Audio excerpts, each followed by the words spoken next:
कहानी एक ऐसे घर से जहाँ शादी का माहौल है, लेकिन टेंशन और शांति इतनी कि शादी का घर किसी जंग के मैदान जैसा दिख रहा था। अरे जैसा मर्जी डेकोरेशन कर दो, पैसों की चिंता मत करो। इतना पैसा जब लड़के वालों को दे दिया तो फूल वालों को देने में मुझे क्या दिक्कत है? अरे धीरे बोलो ना, साफ लग रहा है कि फ्रस्ट्रेटेड हो। अरे तुम तो चुप ही रहो। एक बेटी संभाल नहीं पाई। सारा दिन मैं काम पर जाता था, सोचता था घर पर बच्चों को अच्छे से संस्कार मिल रहे होंगे, लेकिन नहीं, मैडम को तो अपनी किटी और फैशन से फुर्सत मिले तब ना। माँ चुपचाप वहाँ से चली जाती है। समझ में नहीं आता कि आखिर शर्मा खानदान में हो क्या रहा है। कल तक चिड़िया से फुदकने वाली शीना की शादी यूं अचानक एक मोटे काले लड़के से क्यों हो रही है? शीना कमरे में हाथ में गुड़िया लिए बोलती है, मेरे साथ जो हो रहा है ठीक हो रहा है। तुम तो सब जानती हो, साहिल मेरे लिए भगवान है। अब जब वो ही नहीं मिला तो फिर कोई भी हो जिंदगी ही तो जीनी है, जी लेंगे। बाहर शीना की बुआ किसी से बात करती है। अरे मोटा नहीं, उसे तो खाते पीते घर का कहते हैं। अब ओबेरॉय का नाम भी किसी को बताने वाली बात है। उनका इकलौता लड़का तो करोड़ों की स्वामी तो है ही। अरे हमारी शीना बिटिया तो रानी बनेगी, रानी। इन सब के बीच कहीं कोने पर शीना हाथ में मेहंदी सजाए बैठी थी और आंखों में आंसू सजाए।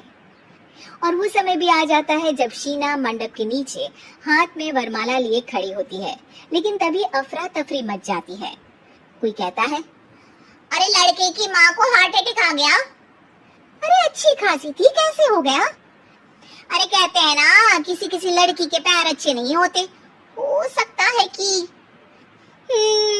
मनहूस है ये लड़की। शीना पास खड़ी सब सुन रही थी। फिर शीना अपने कमरे में आ जाती है।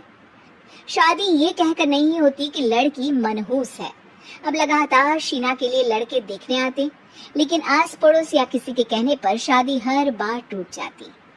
लेकिन एक दिन, अंकल, मैं काफी दिनों से आपसे मिलने की कोशिश कर रहा था, लेकिन हिम्मत नहीं हो पा रही थी।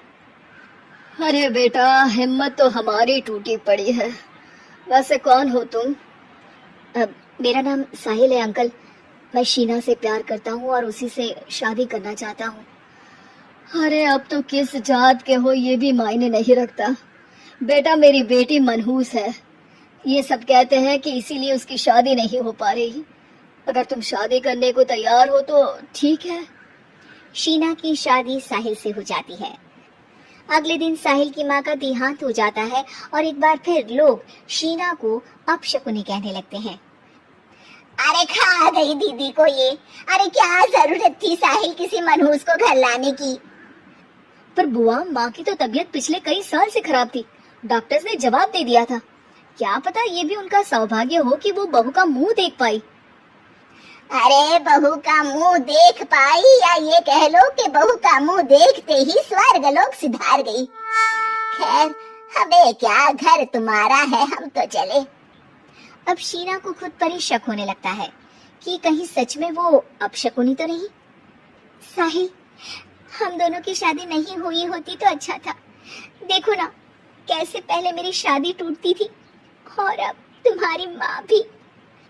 अरे ऐसा कुछ नहीं होता शीना, अपशकुनी वगैरह कुछ नहीं होता। ये सब तो ईश्वर के खेल है। वो शादी तुम्हारी इसलिए टूट गई क्योंकि तुमको मेरी पत्नी बनाना था, और माँ का जाना तो तय था। वो काफी बुजुर्ग थी, साथ ही एक ऐसी बीमारी से जूझ रही थी जिसमें डॉक्टर्स भी उन्हें नहीं बचा पाते। शीना साहिल की बात सुनकर तसल्ली कर लेती है और वहाँ से चली जाती है। अगले दिन, शीना, अरे ओ शीना। क्या हुआ? उफ, कहीं फिर मेरी वजह से कोई नुकसान? अरे नहीं नहीं शीना, तुम जानती हो, जिस प्रॉपर्टी के केस को हम बरसों से लड़ रहे थे उस पर फैसला आ गया, वो भी हमारे हक में। अब हम करोड़पति हो गए शीना। शीना शांत रहती है। अरे क्या हुआ? करोड़ पत्नी बनकर तुमको खुशी नहीं हुई? शीना की आंखों में पानी आ जाता है। चलिए जी, कुछ तो अच्छा हुआ मेरी जिंदगी में आकर आपके साथ। साहिल शीना को गले लगाकर कहता है, मेरी नई नौकरी भी तुम्हारे ही आने से लगी। ये प्रॉपर्टी का केस जीता। सब कुछ तो तुम्हारे आने के बाद ही हुआ, फिर तुम मनहूस कैसे?